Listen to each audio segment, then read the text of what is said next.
Hello and welcome back to Franklin Covey's On Leadership podcast series. My name is Scott Miller, and by now you probably know I am the weekly interviewer and moderator of what is this now the world's largest weekly leadership podcast globally. Whether you are watching or you're listening, we hope you have enjoyed our first 170 plus episodes.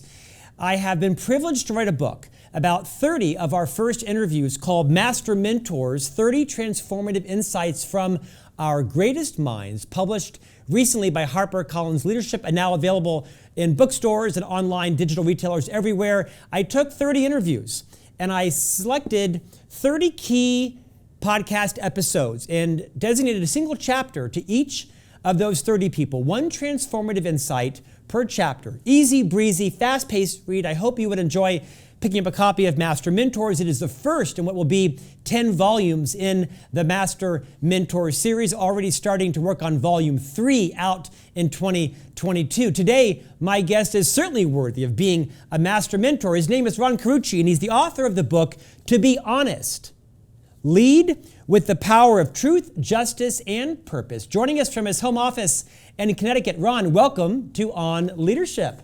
Scott Miller, it's a pleasure to be here with you. Thanks so much for having me. Now, Ron, the fact of the matter is, most people have a Zoom background like yours, but it's one of those sort of artificial ones in the Zoom library. But yours is actually your lovely home in Connecticut, and you told us off camera that you're kind of a new resident in this home. You're just moving in, and your family has one room that is done, and that is the room you are in today. I sort of selfishly co-opted it for my work while we're busy unpacking boxes and unpacking art and hanging things and renovating rooms. So it's a all wonderful world-class problem to have. Yeah, it's very true, isn't it? I actually love moving into a new home, and my marriage has survived that now 5 times, and my wife says it's the last time. So that's a miracle. Yeah, that's a miracle. It is true. Our marriage cannot survive a build. We just move. We know that right now. Ron, it's a pleasure that you've joined us today. You are a leadership consultant, coach, author, leadership expert, many decades in the corporate world with great international experience. We met as members of Marshall Goldsmith's 100 Coaches and such. It's an honor to be in the presence of the wisdom that you and others bring in that community. As soon as I met you and listened to you speak on Marshall's weekly calls that are designated for those 100 coaches, I knew that I wanted to have you on the podcast. And so for those last few people in podcast world that may not be familiar with your imprint, your influence, before we get into your book, would you take a few minutes maybe and reorient our listeners and viewers to your own leadership journey? Sure. So I am the co-owner and managing partner of a boutique firm called Navalent that I and some friends started 16 years ago. And we spend our days traipsing through organizations, working alongside executives, CEOs, division leaders, and presidents, helping them through the messiest transformational journeys they can encounter. Sometimes it's they got themselves in a ditch. Sometimes it's an aspiration they want to pursue. But our job is to help partner with them and construct the journey that gets them where they want to go or out of where they don't want to be. When I'm not doing that, I'm busy writing frequently for Harvard Business Review and Forbes. To Be Honest, is my 9th book. I'm a glutton for punishment. My career traversed lots of different years, but most of my time has been doing as an organizational psychologist, working with organizations. I spent early in my career inside big companies, but after a while, I realized that my proclivity to want others to be honest got me in some political trouble. So I eventually realized that if I was going to embody my passion for organizations, it was going to have to be by not being part of one. And so I came out into the consulting world and spent some great years at a wonderful firm in New York City. And then eventually 16 years ago, started this firm. And we blink our eyes and here we are 16 years later, still having an impact on the world. And we get the privilege of getting to wake up every day, leaving the world a little bit better than we found it, which is an incredible privilege. Ron, obviously Franklin Covey has mutual interest because Stephen M. R. Covey, of course, the eldest son of Dr. Stephen R. Covey, our founder, wrote a book called The Speed of Trust. We have a whole practice built around how to become a high trust leader, how to develop personal trustworthiness, how to build a high trust culture. Why did you choose to dedicate the better part of several years of your life researching and writing and now publishing and speaking on this book about To Be Honest? Was there a particular triggering event or an experience in your own consulting practice that channeled your passion on this topic of honesty?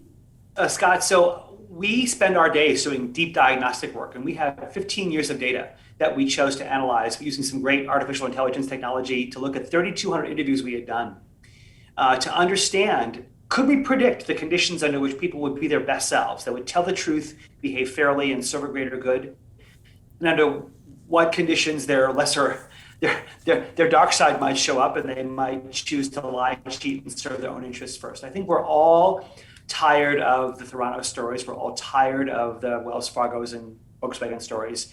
I think we're all tired of the explanations for them. It was the culture, or it was a few bad apples.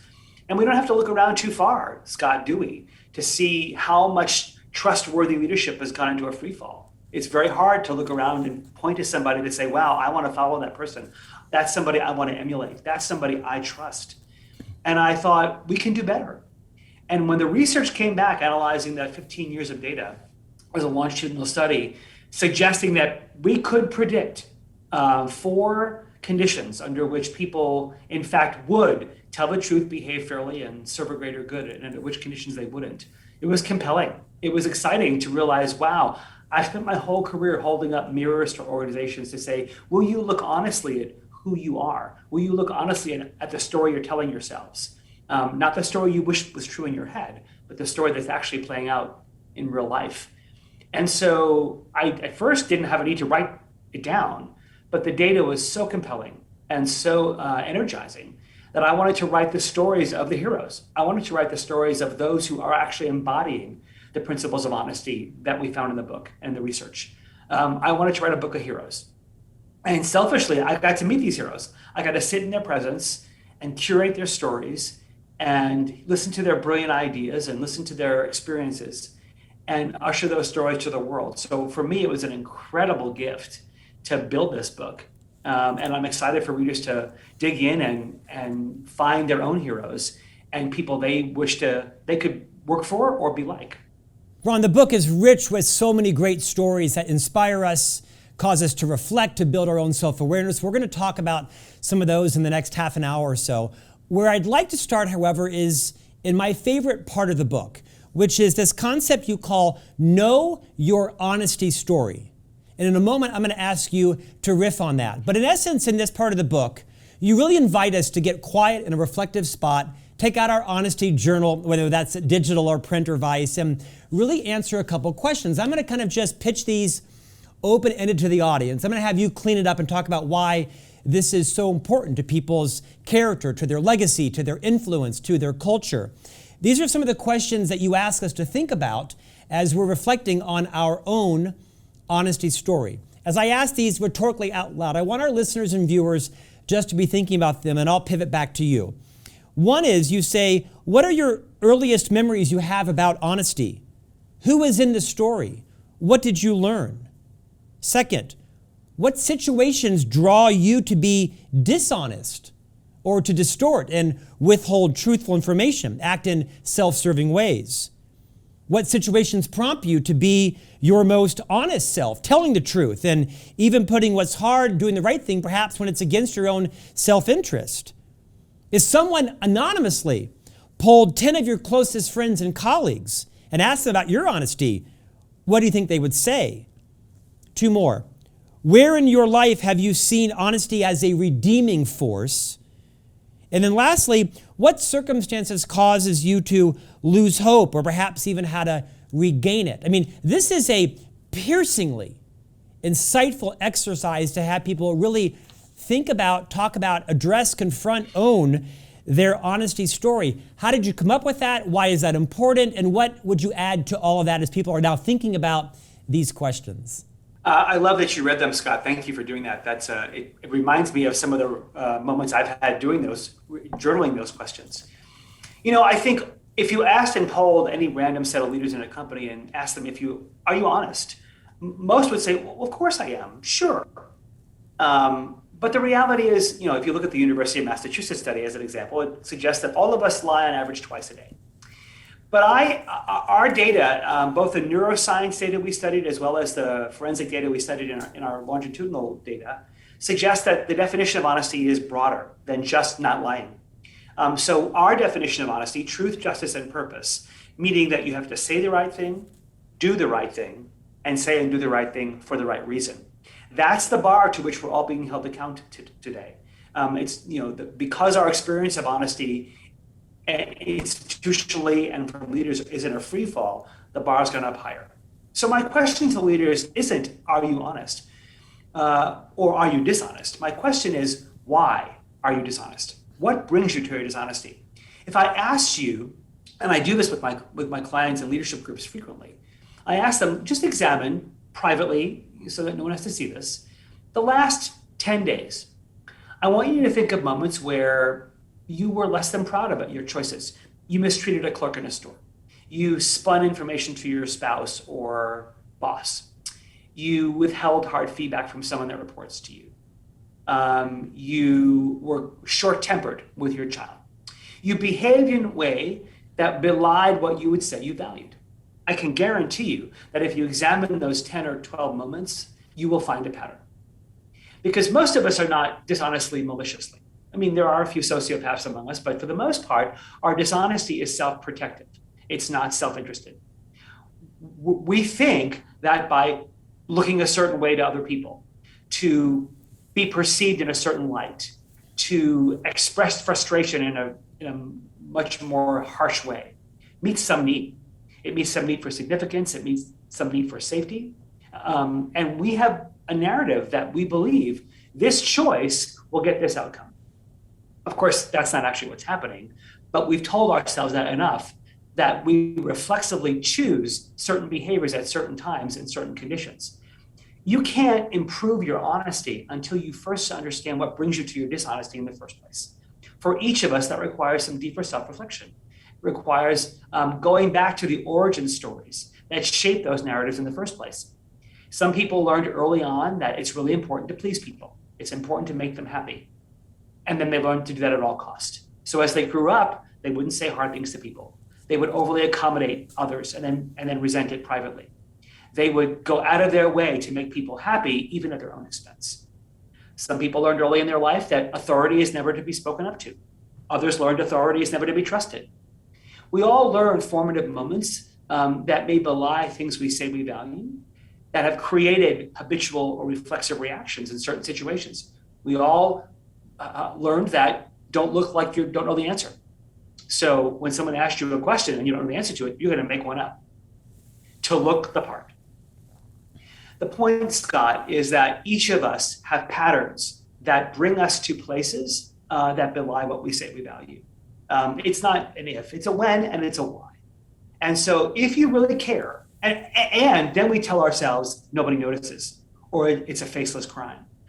Well, the reality is those closest to you can decode that pattern. Those closest to you understand and could probably tell you, if they were courageous enough to do it, when you fudge, when you're harsh, when you're self-interested or selfish, when you put your own needs above others, when you mistreat or disrespect or treat others unjustly. If you can be honest about those moments in your life, you can rescript those narratives and make different choices, but you can't do that until you are first honest about your dishonesty. You're an organizational psychologist. You're not a psychiatrist. You're not an ethicist per se. I always struggle with this concept that there's a negative connotation with putting yourself before others, that all leaders are servant leaders, and your job as a leader is to create more leaders, and that if you have any self-interest at all, then perhaps you're self-serving or you are a sociopath. You're my big brother today. What guidance would you give me on what is the right balance as a leader of people of when is it okay for me to perhaps put my own self-interest first and not always be metaphorically genuflecting to everyone else? What coaching would you give me on that kind of awkward balance and the shame that I feel from reading every leadership book that tells me I can't put myself first? Fabulous question, Scott. And in fact, it is a misguided notion to assume that we have to subjugate all of our own needs to others. That's actually modeling for people a level of depletion and self-deprecation that's actually very unhealthy. The issue that I see with many executives is not so much that they struggle to put their own needs first, it's they struggle to acknowledge it. It's perfectly okay to say, I need this or want this for this reason. It's when you try and make it look like something else that people feel deceived or distrust you. So you may have a need for, I want to put my hat in the ring for that job. I want to drive this particular agenda on our strategy. I want this to be our priority. It is your job as a leader to exert your will. The question is, somebody's paying an invoice for that, right? So if the frequency is such that others that you lead never feel like their agenda, their needs are the top thing on your priority list, then you have a problem. So the question, I don't know that I want people getting into false calculations of, is it 50-50, is it 60-40? Yeah. People know if you care about them. And putting your own interests first and caring for others are not contradictory. You can do both. You can do both at the same time. So my encouragement to leaders is trying to fake like you're being a servant leader while sneaking your own needs under the door. That's when people really feel manipulated. Being straightforward about the things that are important to you, the things you want, the things you aspire to, that's honest, right? Ambition is a healthy thing, despite many common beliefs. Your own ambitions are as important, and you're setting an example for those you lead to also pursue their own ambitions. The question becomes, when their ambitions show up, how do you treat them? Do you treat them with honor and respect and support, or do you treat them like a threat to yours? So the notion that servant leadership means some sense of subservience on a all-or-nothing basis is just false, and it's also unhealthy.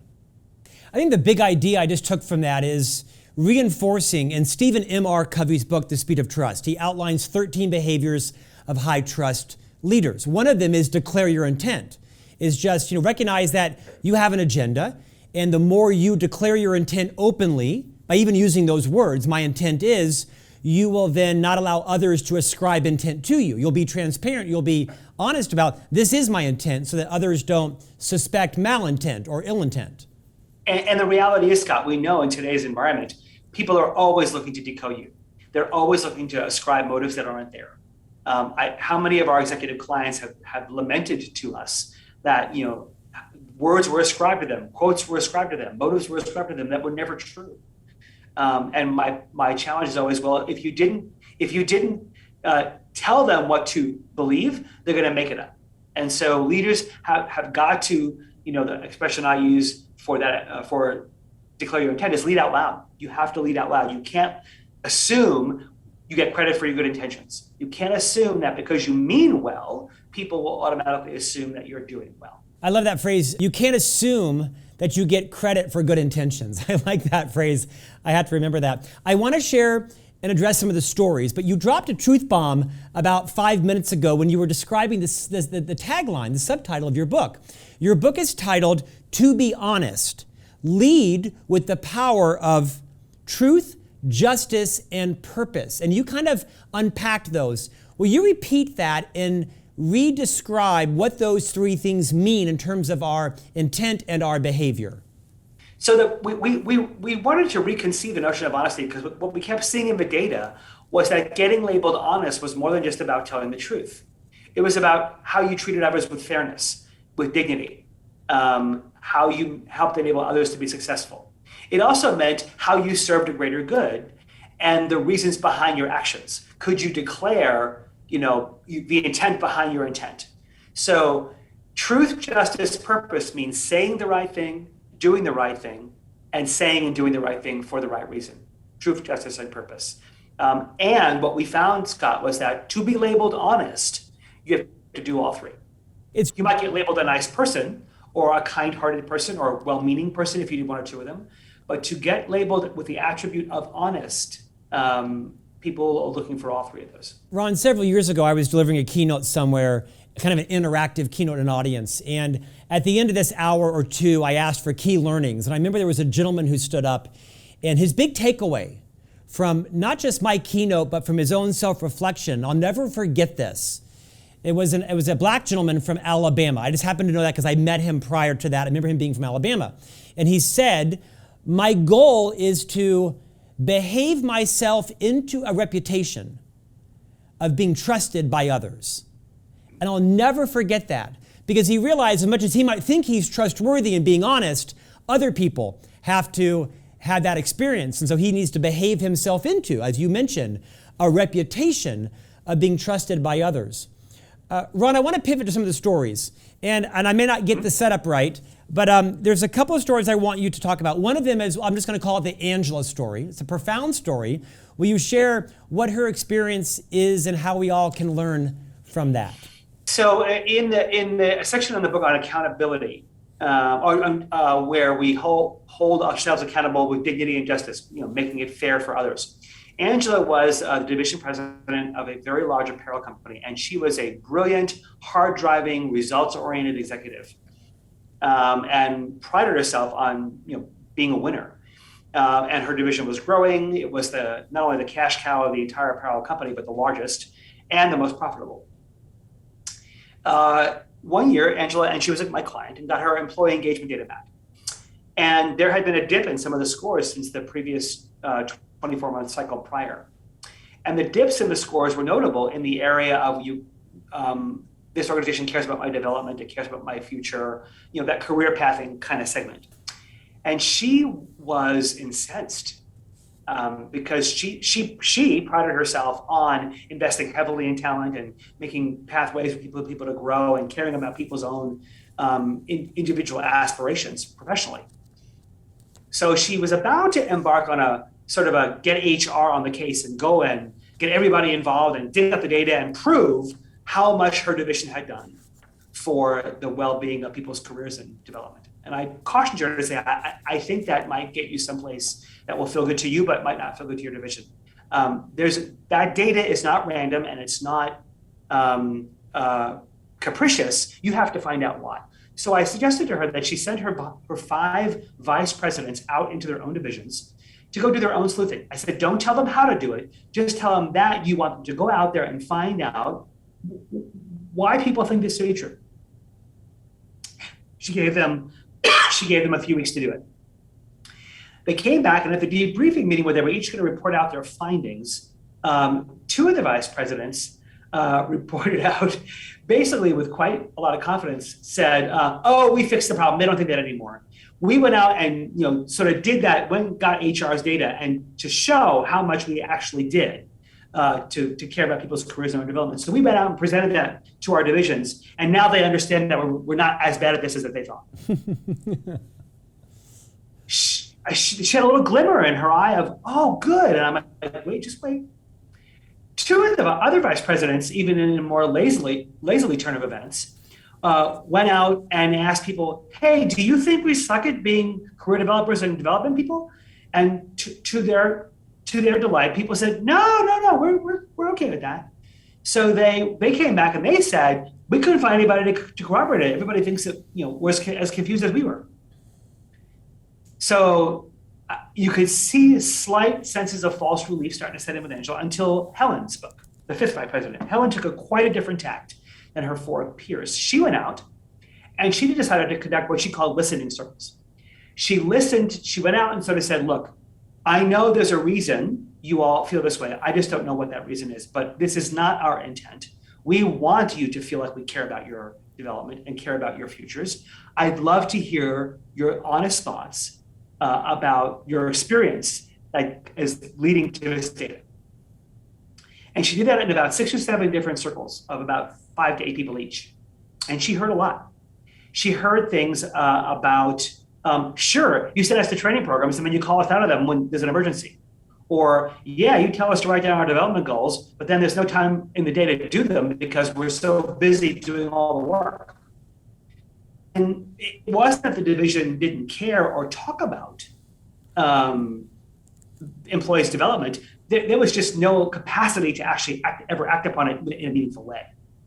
It was that they were so performance and results oriented that there was just no time and energy left in the day to actually act upon their own needs.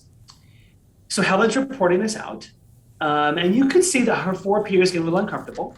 2 of the first vice presidents were about to become very dismissive. You can see Angela getting a little bit tense. And we called a break. We said, you know what, let's just take a break. And I took Angela aside and I said to her, this is a big moment for you. She gave you a gift in the level of data she brought you. And while you may want to personalize this is a moment for you to send a message to your team about a cancer that's growing in your organization. A major rift between who you say you are and what you actually do. And she bowed her head and she goes, they are just doing what I trained them to do. They are behaving in ways that I led them. And she had this profound personal moment of her own accountability towards shaping an environment she didn't value. She went back in the room. We sat down, and to the two vice presidents, she called it. She said to them, look, as you tell me a story about what you found, I started to get really excited until I put myself into the shoes of the people listening to you talk in those presentations. And I can't imagine how insulting it must have been to have been told by you that they were wrong for feeling what they felt.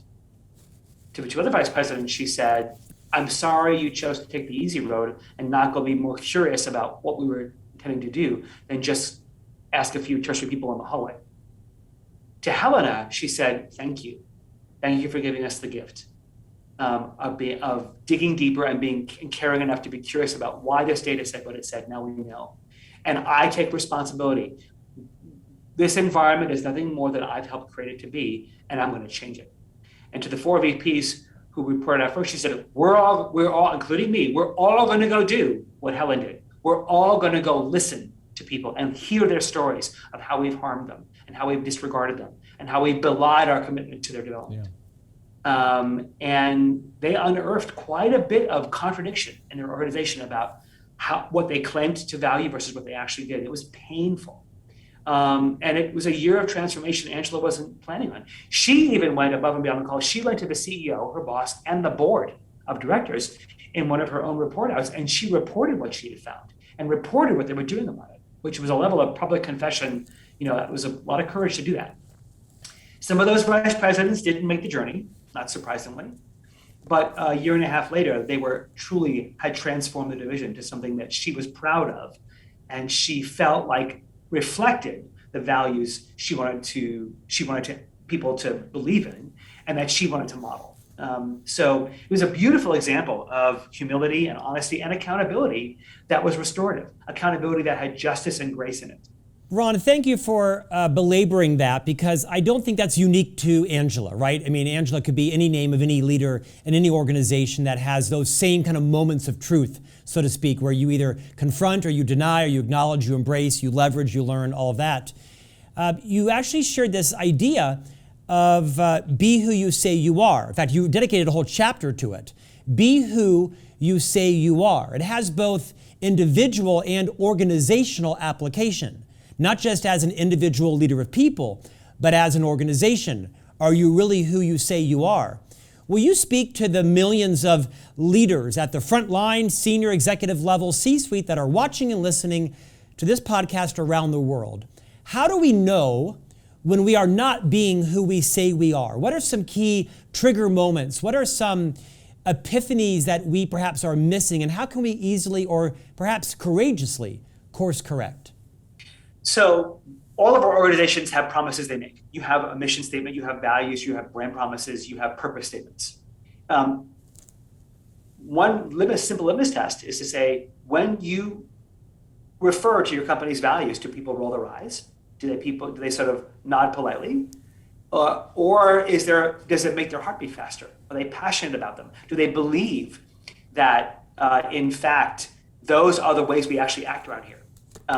Collectively, are you embodying those principles? Have you done the work to look at your organization more closely to understand, are there any contradictions? If you say you value collaboration and teamwork, do you reward individual behavior or do you reward collaboration? If you say you value diversity and inclusion, are you counting the clip art pictures of your workforce, or are you actually making sure people have a sense of belonging? Are you actually looking to see, is the playing field really level for everybody? Or are there privileged roles? If you're a tech company, how privileged are your engineers? If you're a marketing company, how privileged are your brand managers? If you're a high growth company, how privileged are your salespeople? So you have to be ruthlessly scrutinizing of where there are contradictions in who you say you are and what you do. As an individual leader, you have told people, whether you've said it out loud or not, you have told people this is what I value. You know, in a moment of emergency, the first question you ask will tell them who you are. You know, there's been a product recall. You know, has there been it leaked to the press, or has anybody been hurt? There's been a major quitting of a major talent in our organization. You know, who did he defect to, or you know, do we know what we did to make him leave? You have put your values on display, whether you intend to do it or not. People are holding up a yardstick. They know when to talk to you about certain problems. They know when they can tell you the truth. They know how to get something out of you. They know your reactions. Ask yourself, you know, how frequently do people come into your office and tell you something that's uncomfortable for you to hear? I would tell you that if that isn't happening at least once or twice a week, your leadership is weak. Because rest assured, people are telling stories about you at their dinner tables at night to their families and friends. If you don't know what stories they're telling about you, you should want to get in on the conversation. And that requires your own investigation. It requires you to interrogate how people are metabolizing your values. Again, not your intentions, but your actual values. And if you haven't articulated them to people, if you haven't told people why you value efficiency, or why you value collaboration, or why you value vision, or whatever it happens to be, and tell them how you intend to encode that value in your leadership, you're leaving that to chance that they're going to make it up, or worse, they're going to completely miss it. So you're being decoded all the time. You know, as an executive, your life's on the jumbotron. You are out in full vision all the time. It's like you have a bullhorn strapped to your mouth 24/7. Everything you say and do is amplified.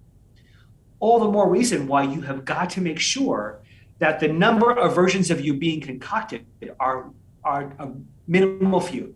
You can control them all, but certainly making sure that aligning your actions and your words, making sure there is consistency between who you say you are and what you actually do is vital if you want to create an environment where people will freely trust you and freely give you their best work and best ideas. Ron, I once had a speech coach. She is still my speech coach. Her name is Judy Henricks. And she helped to build my skills on the main stage, right in front of 5,000, 10,000 people. And one of the key concepts that Judy taught me was how important it is for what you say and what they see to match, which is why oftentimes you have to reverse your gestures, right? You don't do this in front of an audience, you do this because they see it backwards based on how you're doing it. And I think that metaphor sticks with what you just said, is that it's so important as a leader to remember that you are on a jumbotron and you have a megaphone attached to your mouth and everything you say is amplified and that your words and your actions have to match. That's so valuable. This is why you're in business and why you wrote 9 books. You end your book, and I'd like to end our conversation today with this other story that I'm going to call it the Trap Kitchen story, where you refer to, we'll call him a gentleman named Spank. And you'll fill in the blanks on that. But would you send us off today with the story and the insights we all can take away from Spank and Trap Kitchen? One of the things we learned in the research was that one of the predictors of dishonesty was border wars. If there are places in your organization where there are disconnects, sales and marketing, supply chain and operations, R&D and marketing, HR and picket, that those unresolved conflicts, those unresolved relationships create a risk of by a factor of 6. You are 6 times more likely to have people lie and cheat and serve their own interests. But if those seams are stitched well, if there's cohesion at those borders, if there is alignment and a way to resolve the natural healthy tensions that exist there, if there is not we, they thinking, but just we, now you're 6 times more likely to have people tell the truth and behave fairly. So I wanted to know, where is there a story of people who crossed a line, who reached across a border of some kind and turned their they into a we? And I thought, my gosh, if there's any place where there's deeply entrenched we, they thinking, it's in gangs. So I went to LA, and we all know that Los Angeles has a painful history of painful gang violence and rivalry for the last 50 years. And I tracked that research. And if you have ever read those news stories, the Crips and the Bloods are 2 of the most notoriously rivaling gangs, and 2 of the largest gangs in the United States. and attributed to hundreds of thousands of deaths. And I found two gentlemen, News and Spanx were their gang name, who grew up in the Compton area, grew up in very difficult and dangerous environments, saw their friends get shot, had to cut school to go to friends' funerals, got used to walking over bodies in alleys on the way to school. They themselves had spent time in and out of jail, and got tired of that life and wanted more for themselves. By all accounts, they should have been dead, and certainly should have hated each other, because there was a time in the height of the gang rivalry in the 80s and 90s where if you had just seen wearing a collar of the other gang, you'd get killed for it. And certainly the honor code on the street was, if you kill one of mine, I'm going to kill one of yours. Not only should they not have been friends, but they should have detested each other. But they met at a party and struck up a friendship. And one of them, at one point after one of his times in jail, went off to culinary school in Las Vegas. He called his mom and said, "Do you think this would be an honorable profession to cook, learn to cook? I like food." She enrolled him the next day. Off to cooking school he went. He saw a commercial on TV, didn't he? Like he saw a commercial for the school or something. Was that right? Yeah, he did. He saw a commercial on TV and went. Came back, became quite the reputation for being a good cook, and would take pictures of his food and put them on Instagram. His partner, who had learned all kinds of business skills for how to make money by selling drugs, figured out a way to sell the food. So they posted on Instagram that the food was ready. And I mean, you just look at their website and your mouth waters. And people would come running to the house and line up. They'd be cooking in their grandmother's kitchen, or their mother used his mother's kitchen. And one time the cops came thinking that it was a trap house, like it was a drug place. And they're like, no, it's just food. And the neighborhood actually named them Trap Kitchen, and their business was born. And they struggled and built their business and invested in it. And their goal was to build a very credible and thriving business for their neighborhood, to be able to provide gourmet, delicious foods at prices that their neighborhoods and the people could afford, to create bosses for people. And they now have 8 or 9 franchised food trucks. They have a brick and mortar restaurant in Portland. And I went down to Compton for the day, and I spent the day at their food trucks interviewing them and hearing their stories and hearing the painful origins of their friendship. But I thought, my gosh, if those two men, now they're committed dads, they're in their early 30s, if those two men could defy the odds of reaching across the kind of boundaries they had to traverse to build a partnership like that, there is no excuse for anybody else in any organization, any neighborhood, any political difference to say, I have to have a they. I challenge leaders all the time, and I'll challenge our listeners today, Scott. Who is your they? Who is the one who, when they call you for help, the partner in another function that you have to collaborate with, that when they call, you roll your eyes. You hate seeing them in the caller ID. And also, whose they are you? Have the courage to pick up the phone, send an email, and get coffee with them and say, I think we can do better. How can I be a better colleague to you? How can this partnership that we know is struggling, if we're honest, be better? What kind of example do we want to set for the people we're leading? How can we stitch the seam between us so that it produces the value and the impact we want it to? I guarantee you that if you do that, you will see exponential levels of passion, performance, and outcomes you can't imagine. I love this question. Who's your they and whose they are you? Because you're on both sides of that coin. Ron Carucci, what an honor to have spent our time with you today. Your book is To Be Honest, Lead With: The Power of Truth, Justice, and Purpose, out just in May. A prolific author of numerous books. It's remarkable to see all people that have endorsed your book. I mean, it's a who's who. Thank you for your time today. We wish you the best of success. And the journey that you're on is a noble one that we are very passionate about, as is our co-founder, Stephen R. Covey. Thank you again for your time today, Ron. Stephen, what a pleasure. Thanks so much for having me, and thanks for your help in getting the word out. Really appreciate all that you do in the world to make better leaders. Thank you. It's our passion. It's our mission. And thank you for joining us. We'll see you back here next week for another conversation on leadership.